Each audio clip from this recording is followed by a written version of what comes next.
In this week's TopRate review, I'm going to look at the Rosehill meeting and work through a couple of races and pull out some key insights that we can take forward for our future form study.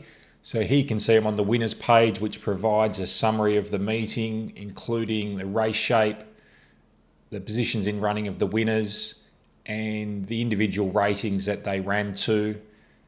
You can see here, no surprise, broadsiding when normalised to weight for age. He was by far the highest rated winner of the meeting, and I'll touch on that race a little bit later.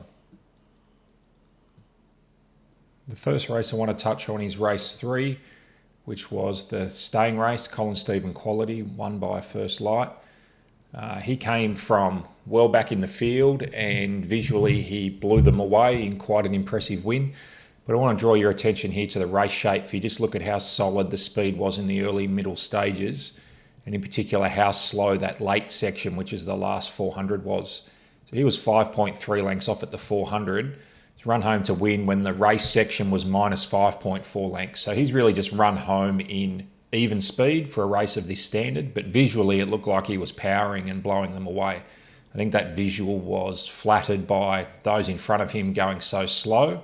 And that's a very relevant point to consider next time this horse races. You really don't find a more suitable race shape than what this horse had from his position in running. And if he finds another race shape like this, then he can certainly win again. But a study I did on last start winners like him that were faced with this type of flattering scenario showed that they lost 17% on turnover. So that is a strong indication to me that horses like this are typically overvalued in the market at their next start. And it's these type of next level insights belong the visual beyond what the quality of the win appears, that give you that next level of understanding to apply to your form study. And that's one of the great strengths of TopRate. Going over to race 4, and we see a similar scenario here, perhaps even more extreme. If you look at the race shape here, very fast early and increasingly slow through the middle and late stages. And that really helped the top two here, Firestorm and Unusual Legacy. Again, you don't find a much more suitable race shape than something like this for back markers. And that's a very relevant point when we go forward into the future.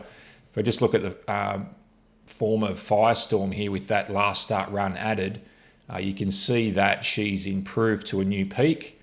She was, much further back than what's typical for any runner. So I still think she's done a reasonable job to win from where she was.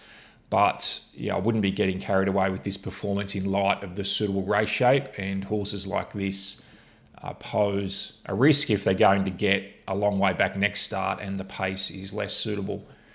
Similar applies to Unusual Legacy. I've highlighted him a few times as an up-and-coming horse that can work through the grades. And I think that's still relevant for him. And I think that he is a horse that he's still looking for further. So if he does step up significantly and trip, then I think that's a big positive for him. But again, you can't get too carried away in a rating sense because he really did have the race put on for him in an ideal way. The run to highlight here, I think, is Rafatak. If you look here, he worked across from a wide draw, went forward to lead and set that strong speed. And he's only been beaten a length and a half here when you look at the first two and even the horse behind him, Dirty Rascal, who I'll touch on in a second. They were a mile back in the field and far more suited by the run. So I think Rafatak here is a horse that, even though his rating is only marginally better than the start before, I think he's done it under much more difficult circumstances. And I think that's a sign that he's right at his peak now. He's certainly no star. You can see from his rating profile here that he can go a little bit better. But I think in a similar race, if he can find a front-running position a little bit easier and travel at a more comfortable pace, then he looks ready to win in this type of grade. I'm a Dirty Rascal had the big flashing light on him, appeared to be hitting the line powerfully. But again, just look at how slow the last race section was here. I don't think he's doing anything special at all. If we look at his form, it's a very, very moderate record since racing in Australia. He was only second up here and he will be suited up in distance. But if we look back here last prep, his two ratings here when he had similar flattering race shapes, He still wasn't able to win those races, and here again, while he's got the flashing light, highly flattered, so I'm certainly not getting carried away with him. Going over to race 5, the Heritage Stakes, I think Perspiration is a very, very good win. If you just look here at the race shape, very slow early, even in the middle, very fast last 400. He's still 3.2 lengths off at the 400 metre mark, and he's run home to get over the top of Gatsbys. And if I look statistically at the influence race shape has with position in running, a horse like Gatsby, who's pretty much within a length of the lead at the 400 when the last 400 is fast like this, those horses have won around 18% of the time, whereas horses in the position that Perspiration was have only won about 4% of the time. So I think that shows the challenge or the difficulty that Perspiration had to win from where he was. And the fact that he was able to win, I think, indicates that his performance in overcoming those challenges is much better than the narrow margin over Gatsby's suggests. And I think that's worth keeping in mind as we go forward. Perspiration looks better than this listed sort of Group 3 type grade. He's obviously not yet up to those top colts. He's probably sits somewhere in between this grade and that top level. But that can see him win plenty of races going forward. Race 7 was the Golden Pendant, which was the race I covered pre-race. I really liked Samana. She was terribly disappointing down here. Missed the start, didn't muster, settled much, much further back than what most people had her mapped. And you can see here, the pace was very similar to what was forecast with Tropical Squall getting an easy lead and running along very moderate through the early and middle stages. Problem was Samana was just too far back, and even taking that into account, she still didn't finish off the way that she's capable of. And if I just look at her form, you can see here in a rating sense and even beaten margin sense, she's typically a super consistent mare and has run one of the worst races of her career so far. Macarena won. If I look at her form here, you can see that she significantly improved from first up and has almost matched that 100.2 peak, which is at the weights in this race, over 1600. So she has really made a leap to her better form.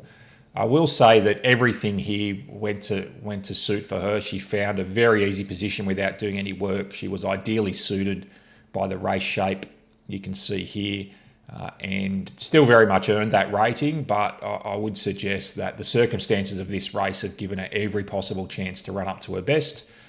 She's clearly going well. Her record here says that she can keep improving sort of deeper into her preparation, so she's well placed in this sort of grade. But the relevance of that is if she was to find a much more difficult map scenario next start, then you need to take that into consideration in the context of this performance. Last race to look at is race 8, the Golden Rose, won by Broadsiding. Super race, high rating race. It's going to be a good form race going forward. All credits and plaudits to Broadsiding. Narrow win, but when you consider he was first up, when you consider the race shape here, backed off in the middle stages. So they did run along early to the 800, but then backed off in the middle stages. He's still 4.6 lengths off at the 400 and has chased like a good horse to get up in a narrow win. It's all upside for him from here, obviously, from that performance. Traffic Warden was great, just touched out by a better performance on the day. He's improved on his run to the Rose win you can see here. So look, his prospects and potential are still very good. He's likely to end up in an Everest slot for Godolphin. He'll need to improve again to win that race, but look, he's come back with 2 good new peaks as a 3-year-old, so he certainly still has the potential to be better. Mayfair was the surprise packet in the race. You can see here he's made a significant leap in his rating. He's deep into his first prep, but there was a lot to like about the way he was surging again on the line, coming at Broadsiding and Traffic Warden, and he looks like he'll handle 1600 metres. Stormboy, I don't think he should lose any admirers. You can see here that he's rating quite well. This run in between with the little rating dip was the run to the Rose where he had excuses doing extra work. So he's been quite consistent around the level that you see here. And That's always a positive sign for a horse that's got consistency at a good level, because it gives them a platform to one day, elevate or take that next step to a new level. And he still has, quite good potential to do that, I think. So that's it for this week's review. You can see there were some themes there, particularly around the suitability of race shape for horses, those that were flattered and those that were unsuited and still ran well. That's one of the great strengths of TopRate, is being able to easily uncover those insights and take them forward into your future form study. And it's that next level of understanding that often drives form turnarounds, and in particular betting moves. So being aware of those really adds value to your form analysis and betting game, and it's one of the great benefits of using TopRate.